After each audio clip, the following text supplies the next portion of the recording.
Tom Thibodeau loves the idea of the New York Knicks acquiring Bruce Brown, and we're going to break this situation down as the trade deadline is in a few days from now. So what's up, guys? Welcome back to Knicks Digest. It's Chris here, and we're going to jump right into the video as we always do because Tom Thibodeau does want Bruce Brown from the Toronto Raptors. Now, this is an update that's mainly on the Los Angeles Lakers, so we'll let Lakers Digest handle that. But Bruce Brown was mentioned as a top trade target for the Lakers, and the Knicks and other contenders also want Bruce Brown. Now, Tibbs is a big fan of him. He is a Tibbs guy. If you look at Josh Hart, you could see how much Tibbs loves him. Bruce Brown is remarkably similar to Josh Hart. They play very similar styles. They can really be anything from the 2 to the 4.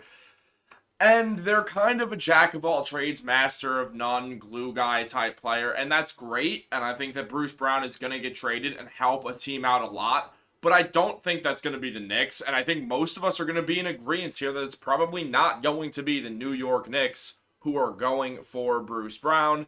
And the reason for that is fairly simple. As more than anything, does he really fit this team at all? Like, if we look at Bruce Brown, we see a guy who's kind of a tweener between three positions in a way. I would mainly call him a wing over anything else, though. He is similar to Josh Hart in the way that it's not a specific position, and as Steve Kerr put it, he's a winner. And Bruce Brown is certainly a winner. He has a winning record on his career. I believe it's around 210 and 180 is his career record, something like that. And if you look at Brown, you could see that he's going to be helpful to any team that he goes to. He's been good with the Raptors, and he's just straight up good at basketball. Now, if you look here at Bruce Brown's numbers, he's putting up 12 points per game with 5 rebounds and 3 assists this season. He's shooting 47% from the field and 33% from deep. That's great. Don't get me wrong, minus the shooting, which obviously is, it's not like terrible by any means, but it's not something that you really want to have if you're looking at a player who's going to join a team that could use more shooting, such as the Lakers. If it's the Knicks, it doesn't really matter. The Knicks have enough shooting as it is, but they also have enough of that type of player as it is in Josh Hart. Now, I know you can never have too many winners on a basketball team, but it feels like complete overlap in a way where then we're going to look at a Knicks lineup in the playoffs when it gets shrinked down to really an 8-man rotation with dudes playing, 5 to 6 minutes a game in the playoffs. That's going to be probably one of Hartenstein or Mitch off the bench, assuming Mitch does come back. And then Josh Hart and Bruce Brown, who are basically the same player.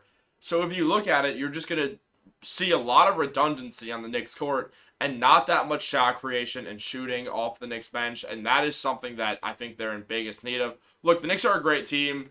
This is going to most likely come out before the Lakers game. And because of that, we can still say they're on a win streak. Who knows if they beat the Lakers or if you're watching it after, you do. But I have no idea. It hasn't happened yet. Hopefully they did. I'm going to guess that they did because the Knicks don't lose anymore.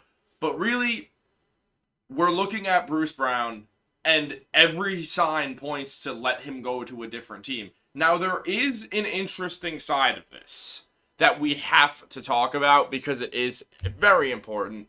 From the moment Bruce Brown ended up in Toronto, there's been an expectation that the Raptors would flip him quickly in another trade. This is just about Bruce Brown wanting to go to the Knicks, essentially, as he then says, when asked about it and how he would fit with the Knicks, he said, "I'm a dog. I play extremely hard on both ends of the floor. I can do just about whatever Tom Thibodeau needs me to do. I play extremely hard. I would think I'm the type of player that he likes."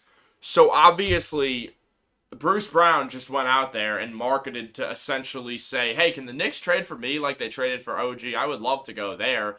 And he also, in another comment, did mention that he loves New York, that he played here with the Nets, and going into New York, he didn't really like it. Then he lived there for 2 years and played professional basketball there, and his tune changed, and he said he loves every time he gets to go to New York. So I'm pretty sure Bruce Brown just straight up wants to be a Knick. And if you look at the Knicks, this is kind of new to us, but now we're in a position where a lot of players, if you just randomly ask them, if you could pick anywhere to play, where would you want to play? Assuming they're not, very tied to their team, someone like Giannis, who just loves the box, or someone like Jokic, who doesn't love the spotlight. So guys who are usually homegrown more often than not, or even RJ Barrett, if you asked him if he'd rather be on the Raptors than the Knicks, he'd probably say Toronto. But a lot of guys are going to say, the Knicks, because if you look at them, they're good, they're winning, they're having fun, they have a very respected NBA coach out there, they're playing a team style of basketball, Jalen Brunson's there, and it's just such a perfect team right now. They're such a, not only are they an up and comer, they're also a legit contender this season because this team is just that good. So players, especially role players, are going to want to join the Knicks and think, I could win here. I can make myself look really good here and stick around and be remembered well and also get to live in the greatest city on the planet. And on top of that, maybe some team will see me because I'll be in New York. I'll be in the media capital of the world. And maybe they'll want to trade for me or a team will want to sign me and I could get a big contract the way that Bruce Brown played for the Nuggets and then ends up getting a massive contract because people started to acknowledge how much he did for that team as their sixth man when they won the NBA Finals. And Bruce Brown was a massive part of that team. He played the most minutes off the bench for them throughout the playoffs. He was an excellent defender, great player overall, good team first guy. Obviously, Tibbs wants him, and Bruce Brown is right. He's definitely someone who Tibbs would be a fan of. But at the end of the day, they have Josh Hart. They don't need to do this again when there's guys who fit better, such as Jordan Clarkson or Malcolm Brogdon.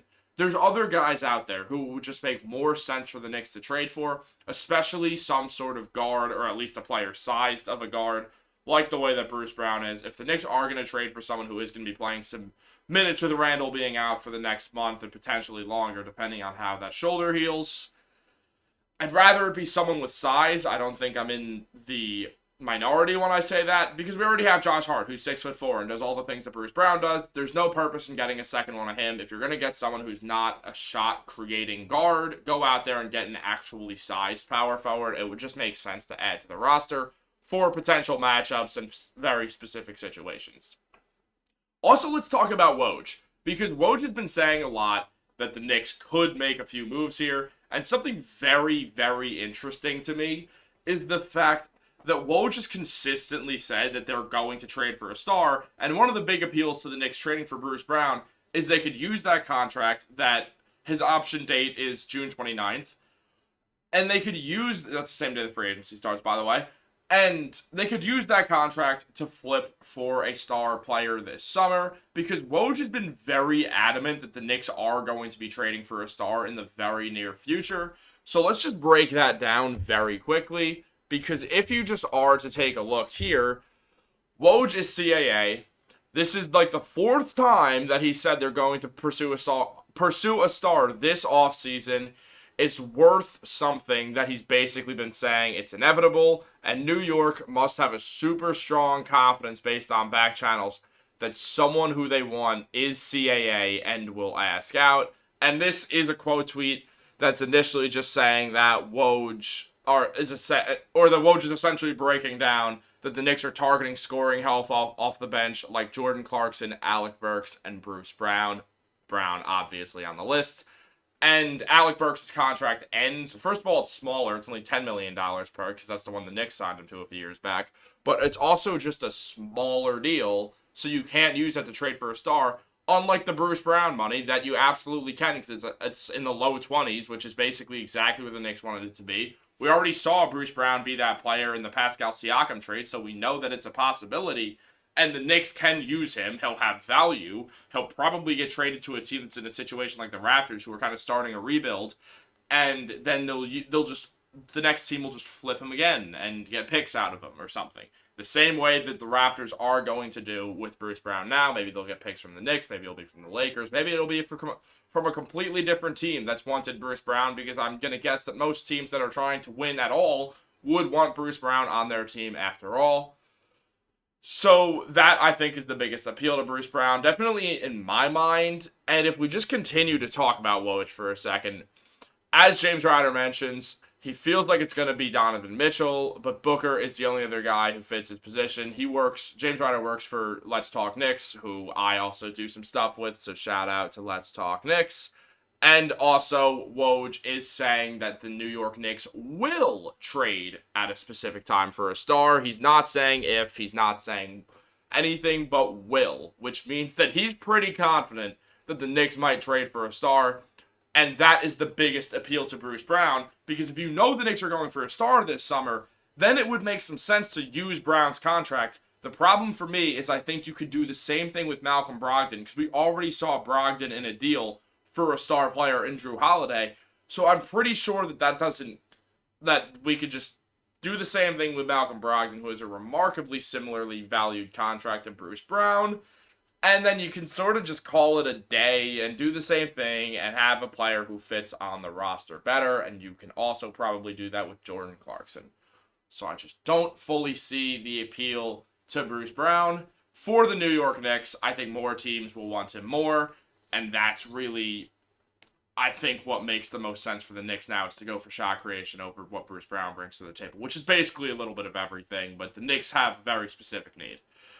Comment down below if you disagree. Comment down below if you want Bruce Brown. If you don't want Bruce Brown, let me know who you want at the deadline. We're going to make a few of these videos for a few guys, such as Jordan Clarkson and Kelly Olynyk, who the Knicks have been intrigued by. We'll probably get another Brogdon one out there at some point. The trade deadline's coming up. Make sure to subscribe to Knicks Digest so you don't miss anything. I'll catch y'all on the next one. Have a great day, and go Knicks.